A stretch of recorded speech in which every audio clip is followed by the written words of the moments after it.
Sorry 級大家好，又我咗烏胡衝嚟，見到呢一套戰衣咧，知道又係拍緊呢個《衝遊泰國七》啦。其實咧，《衝遊泰國七》咧而家即係多災多難啦。本來已經可以話拍完，但係因為要拍呢個古靈精怪東南亞泰國篇咧，咁就 hold 住咗。咁希望喺呢個5月10號開始又再拍翻啦。咁但係點解好地地又着翻呢件衫咧？皆因咧今日咧係我個拍檔啊鄺玲玲啊last 一日都唔係 last 喺呢一個嘅節目裏邊 last 一日嘅一個拍攝啦咁樣。咁呢一日咧其實咧主要係拍翻我古靈精怪東南亞。咁但係因為咧個剪片嗰度發覺咧，我之前可以拍嗰個《衝遊泰國七芭提雅篇》咧，剪完之後咧仲爭幾分鐘，咁點啊？爭幾分鐘咁我出手指啊，咁唯有再拍埋少少嘢塞落去啦。咁所以今日咧既拍呢個古靈精怪東南亞，又拍呢個《衝遊泰國七》啦。咁我身邊嘅當然係阿叉燒姐鄺玲玲啦。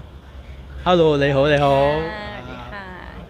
咁首先好多謝你啦，即係百忙之中咧都陪我一齊玩咧，就拍我嘅新節目啦。其實我哋合作咗都已經3個節目㗎啦嚇。之前有一個就講叫開運秘笈啦，咁但係嗰個就因為宣傳關係就唔係好多人知道。咁跟住然之後全力拍緊呢個《衝遊泰國七》係舊年嘅事啊。咁但係因為製作嘅關係咧，咁而家仲未出到街，既然咧就即係打簽行頭咧，就呢個古靈精怪東南亞嘅泰國篇，咁就係啦出街啦嚇咁樣。好啦，咁首先唔講其他嘢住 ，update 下你情況先。你而家究竟忙緊啲咩？搞緊啲咩咧？而家都係忙緊拍劇係啦，同埋有啲新劇開啊，所以就要 fitting 咁樣咯。哇！咁即係話日後如果我想再揾你合作都難地喎，你冇乜期俾我㗎係嘛都啊？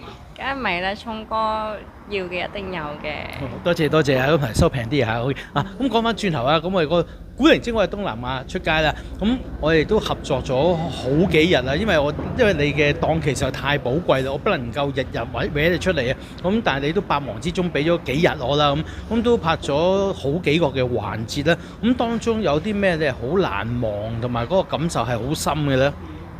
最難忘啊！其實最難忘，因為我自己本身中意食啊嘛，係咪先？咁所以咧，我最難忘嗰個就係一個羅亞方舟嘅飛機餐廳，就令我好難忘，因為入邊嘅佈置，無論係佈置啊，或者係佢嘅餐啊，都令我好難忘。咁其實你之前有冇做過呢一類型嘅綜合節目嘅咧？未試過，未做過好似呢一類型嘅綜合節目，亦都未試過好似同你主持咁樣主持下。通常都係拍劇，跟住記劇本咁樣。咁仲要係講廣東話喎，咁對於你嚟講艱唔艱難呢？梗係唔會艱難啦！如果講廣東話嚟講，對於我嚟講係一件令我開心嘅事嚟嘅，因為可以喺泰國呢度講廣東話，係啦。艱難嘅話咧，就可能係要用你嘅方式讀翻啲台詞俾觀眾知道呢度啲資訊咁樣啦。即係夾硬要記我噏嘅對白啦，因為我啲對白有時咧都懶係文縐縐啊，咁懶係有啲唔係人嘅説話，一啲唔係普通人用嘅台詞對白啊咁樣。咁同埋咧，我相信你都冇乜叫接觸一啲嘅神怪啊、詭異嘅內容嘅。平時會有少少嘅，始終我都係喺娛樂圈咁，所以娛樂圈呢度全部人都係มู啊，佢哋話สายมูใช่ไหม？但係我自己本身唔係一個咁接觸神明嘅人嚟嘅，係咯。咁喺呢個古靈精怪東南亞入邊都算係接得多。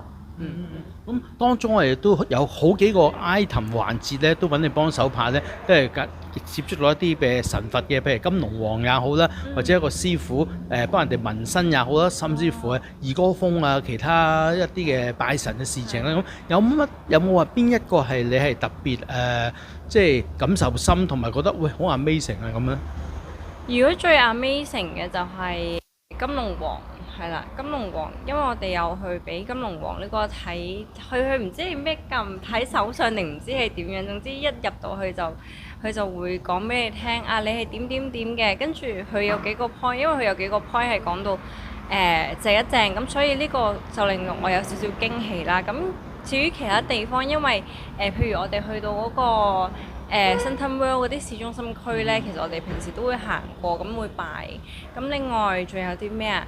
我哋有去嗰個二哥峰嗰度，係啦，二哥峰嗰個嗰個我都其實如果平時譬如新年啊，我都會去嗰啲做善事咁樣嘅，係咯。但係最令我難忘嘅係金龍王，而且佢嗰個地方啊，係佢個地方又大啦，然之後入邊有好多唔同種類嘅嗰個咩入虎口入。係啊係啊，入地獄嗰個，我覺得嗰個好似一間鬼屋咁樣，OK 啊，唔錯，係啊係啊。咁嗱，即係就咁聽個名，古靈精怪東南亞，好多人都以為喂唔係神就鬼啊佛啊咁，但係其實個節目唔係全部咁樣嘅，都有啲 lifestyle 有啲嘅生活上嘅嘢嘅，例如你好中意嘅狗狗啦，係嘛？係啊係，我最中意嘅狗狗嗰一集係勁開心，因為見到好多金毛出梅犬，係啦，跟住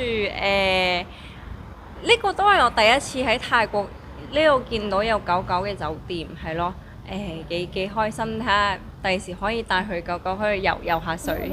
你琴日冇外景咋？琴日我同 Woody 咧就去咗另間酒店喺曼谷市中心5星酒店國際品牌嚟嘅，佢係可以等啲人客就帶啲狗一齊去住啊！喺房裏邊又有啲狗食物啊，有啲狗竇啊，咁俾佢喺度瞓咧。咁啊主人係可以同啲狗一齊住，甚至乎下邊有個冷氣嘅咖啡店，亦都係室外一個花園咁，好靚好靚。咁亦都咧可以等啲狗狗同你一齊食嘢啊、傾偈啊咁樣。嗰個嘢我諗你一定會好中意㗎，你去到咧你會癲咗㗎啦嚇。要睇呢個係啦，我覺得我會去，我覺得我會有興趣呢個係啊係啊。咁另外仲有咧？仲有咩啊？我哋仲有去咗啲咩啊？羅亞方舟。羅亞方舟呢個係最難忘嘅。然之後點解咁難忘咧？咁難忘啊！因為我中意，其實我本身係一個中意去揾美食嘅人嚟嘅。咁呢個嘅首先佢嘅 idea 係好好啦。咁然之後係一架飛機入邊嗰度食飯已經覺得呢個感覺係未試過，然之後啲裝修或者氣氛啊，全部都好好。我覺得我會即係會想帶個朋友再去多幾次，因為佢嘅食物都好精心別製咁樣，而且價錢我覺得係 OK 嘅，即係 overall 嚟講係 OK，所以最令我難忘係呢一個。聰哥，我知道你咧做嘢嗰陣時咧整親個肋骨喎，咁而家好翻未啊？咦，咁你都知道啊？我嗰日就係同阿 Woody 去拍嗰個所謂五馬分屍嘅拉筋大法啦，咁俾人拉，啪！即係聽到個骨身體有時痛咗好幾日啦。咁之後已經係好似好翻啲，但係依排可能因為壓力大咧，又痛痛地，朝頭早起身都痛痛地。咁期望我哋拍完呢一個古靈精怪東南亞啦，咁跟住冇乜嘢要修改啦，冇咩鑊要補嘅時候咧，咁可以有啲時間可以識下，同埋或者即係去揾醫生睇睇，因為如無意外嘅話咧，咁我15號開始又會繼續拍翻個《沖遊泰國7》啊，咁跟住有排忙噶啦，咁更加期望咧《沖遊泰國7》之後完咗，如果有機會嘅話，有啲新節目就可以揾你繼續拍檔咯，你可以繼續啦，好唔好啊？好多謝晒玲玲，多謝晒，多謝晒。